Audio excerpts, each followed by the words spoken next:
Bonjour à tous, donc on se retrouve aujourd'hui pour une nouvelle série de vidéos sur les révisions de chimie de MPSI. Alors dans la dernière série nous avions travaillé sur les couples oxydant-réducteurs, les réactions d'oxydation-réduction. Aujourd'hui ça va être donc une série consacrée aux couples acide-base, donc aux réactions acido-basiques, normalement en 3 vidéos, si tout va bien. Alors dans cette première vidéo on va se contenter de rappels très très simples, ce que c'est qu'un couple acide-base, ce qui caractérise un couple acide-base, et puis quelques couples acide-base classiques qu'il faut impérativement connaître. Alors, un couple acide-base, tout simplement, on va l'écrire sous la forme AH A-. Alors, ça ne veut pas dire que l'un est forcément un anion et l'autre une espèce neutre, ça veut dire simplement qu'entre cette espèce qui est l'acide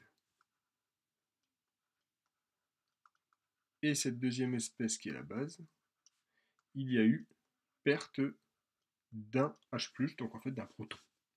Alors on peut tout à fait imaginer qu'en fait ce soit l'acide qui soit chargé.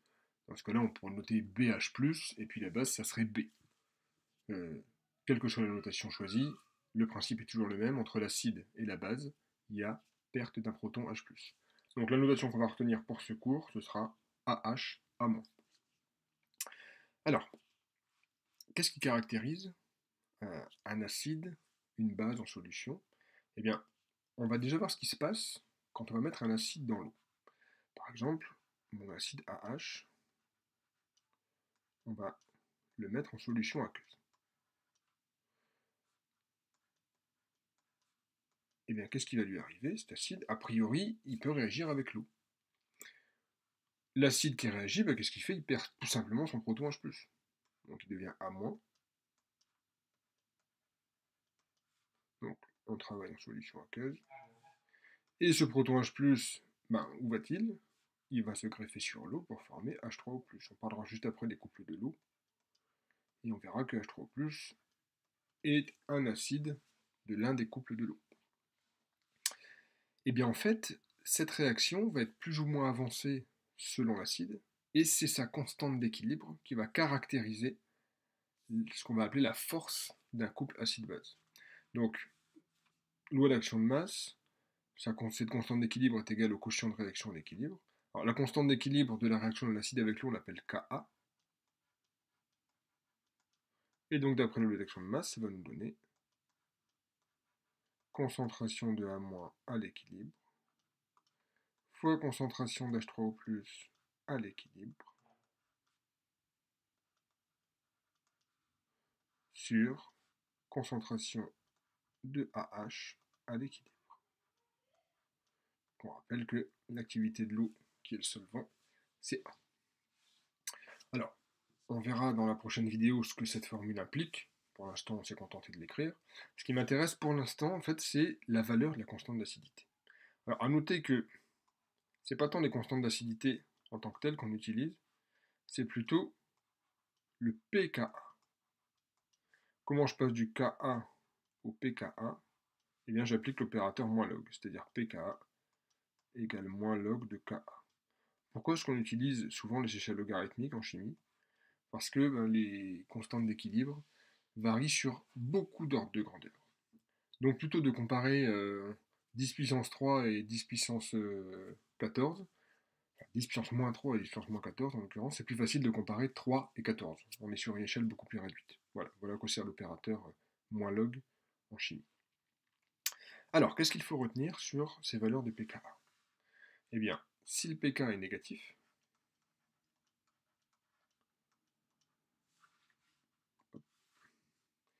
donc si le pK est négatif, on a ce qu'on appelle un acide fort.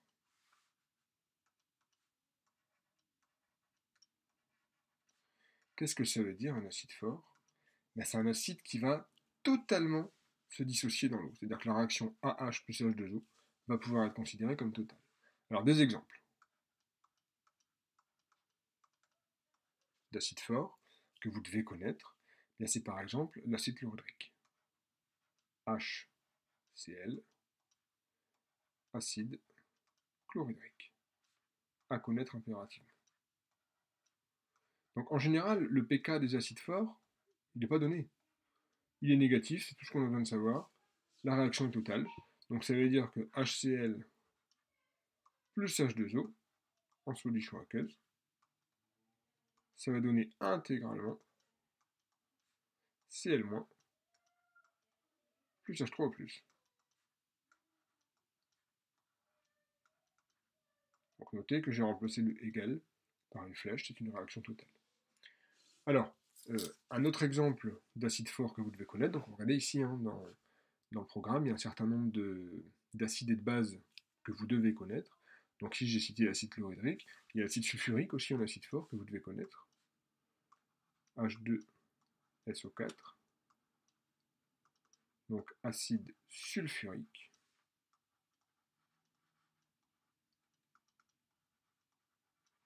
Alors, l'acide sulfurique, c'est ce qu'on appelle un diacide. Pourquoi un diacide? Parce qu'en fait, H2SO4 peut perdre un H+, dans ce cas-là, il donnera la base HSO4-. Mais HSO4- a encore un H+. Donc HSO4- peut perdre ce H+, pour former SO4-, l'ion sulfate que vous connaissez bien, notamment dans la solution sulfate de cuivre. Alors, quand je dis qu'H2SO4 est un acide fort, je parle uniquement de cette acidité ici, l'acide du couple H2SO4-HSO4-. C'est un acide fort. Donc, qu'est-ce que ça veut dire? Si je mets H2SO4 en solution aqueuse, eh bien, il se dissocie totalement en HSO4- et H3O+. Dans le cadre du programme, voilà, il n'y a pas d'autre acide fort que vous devez connaître. L'acide nitrique, si, l'acide nitrique est un acide fort. Autant pour moi. HNO3, acide nitrique. Voilà, ce sont les trois acides forts que vous devez connaître dans le cadre du programme. Donc, de la même façon, HNO3 va donner H3O+, et NO3- lorsqu'il va réagir avec l'eau. Donc, je le répète, les valeurs des pK ne sont pas importantes. On sait que c'est un acide fort, pK négatif, il va réagir totalement avec l'eau. Maintenant, deuxième cas, le pK est compris entre 0 et 14. On va essayer de comprendre après pourquoi ces valeurs de 0 et 14, quand on verra le couple de l'eau. Alors, dans ce cas-là, on a un acide faible et une base faible.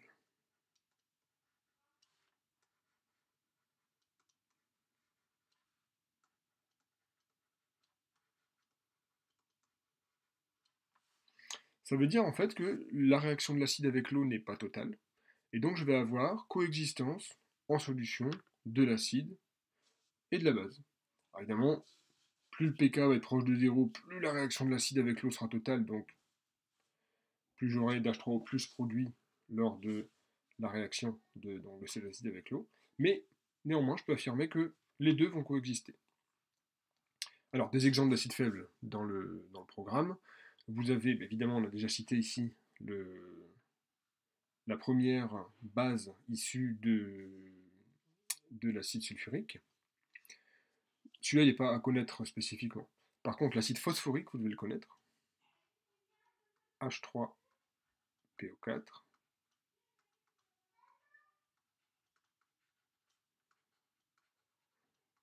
Donc cette fois, c'est un triacide. Les trois sont des acides faibles. Donc H3PO4 va donner H2PO4-, qui va donner HPO4-, qui va donner PO4-3-. Vous avez l'acide acétique. L'acide acétique, vous l'avez déjà vu au lycée, hein, c'est classique, ou acide éthanoïque, CH3COOH, le vinaigre en fait. Hein.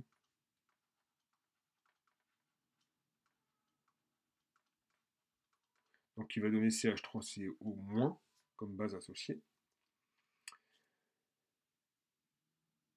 Et c'est tout, puisque les trois autres espèces à connaître ici sont non pas des acides mais des bases. Alors évidemment on verra les acides associés, mais en l'occurrence, vous devez surtout connaître les bases. Donc, zut. Je répète, entre 0 et 14, les deux espèces du couple sont considérées comme faibles, aussi bien l'acide que la base. Maintenant, si j'ai un pK supérieur à 14, dans ce cas-là, on va parler de base forte.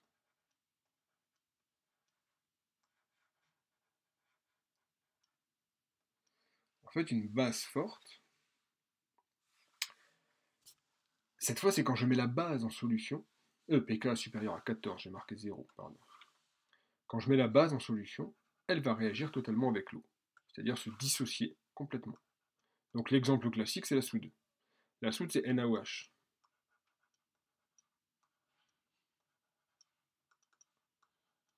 Qu'est-ce qui se passe quand je mets NaOH dans de l'eau? En fait, NaOH, c'est un solide. Ce sont des petites pastilles, la soude. Je mets ça dans l'eau. Elle se dissocie totalement en Na+, et en H-.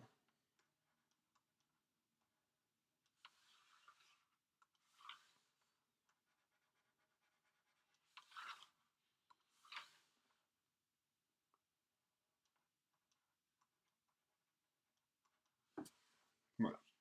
Donc, ici, on a quasiment toutes les espèces à connaître. Il y en a encore deux qu'on n'a pas évoquées. L'ion hydrogénocarbonate et l'ammoniac. En fait, l'ion hydrogénocarbonate et l'ammoniac, ce sont des bases faibles, donc pK compris entre 0 et 14. Et nous, on avait cité ici deux acides faibles. On va citer aussi les bases faibles. Donc, l'ammoniac NH3.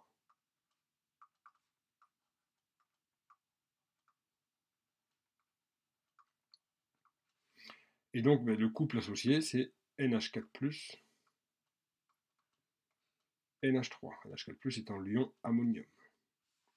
Et enfin, l'ion hydrogénocarbonate, HCO3-.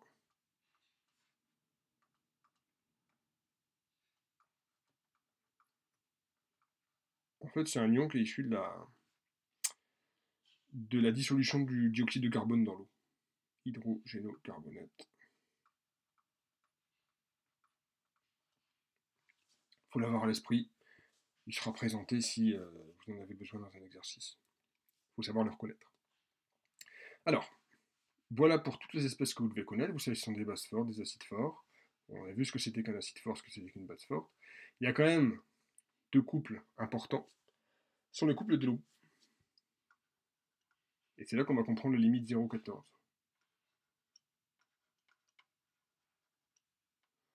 L'eau, en fait, c'est à la fois un acide et une base. On dit que c'est un lympholyte. Donc ça va être la base du couple H3O+, H2O. Ça va être l'acide du couple H2O, HO-. Alors je vais appeler ces deux réactions 1 et 2. Ces deux couples, pardon. Et on va écrire les réactions avec l'eau associée, c'est-à-dire qui nous permettront de déterminer le Ka. Alors, pour le premier, l'acide réagit avec l'eau, et donc transmet H+ à l'eau. Ça va être pas compliqué, ça va donner H2O plus H3O+. Donc l'équation qui ne sert pas à grand chose, à part à affirmer que le Ka de ce couple, on va l'appeler Ka1, ce sera plus simple, puisque j'ai la même chose à droite qu'à gauche, ça donnera directement 1. Et donc pKa1 égale 0. On voit apparaître notre première limite, ici. Je ne sais plus où je l'ai mise.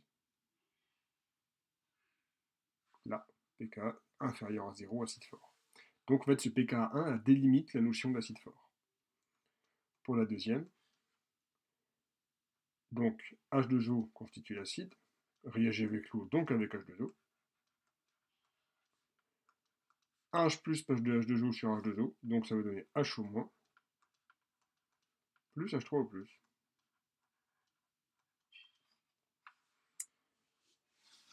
Et donc le cas 1, 2, on verra qu'on l'appellera pas comme ça ensuite, à l'équilibre, puisque l'activité de H2O c'est 1, ça va donner concentration de HO-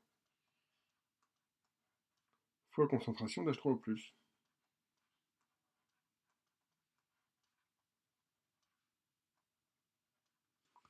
Et puisque c'est une constante d'équilibre, ça ne dépend que de la température. Et donc qu'est-ce que ça veut dire? Eh bien, dans toute solution aqueuse, j'ai toujours le produit de la concentration HO- et de la concentration H3O+ à l'équilibre, qui est égal à une certaine valeur, qui vaut Ka2, qu'en fait on appelle Ke, le produit ionique de l'eau, équivaut à 25 degrés 10 puissance moins 14.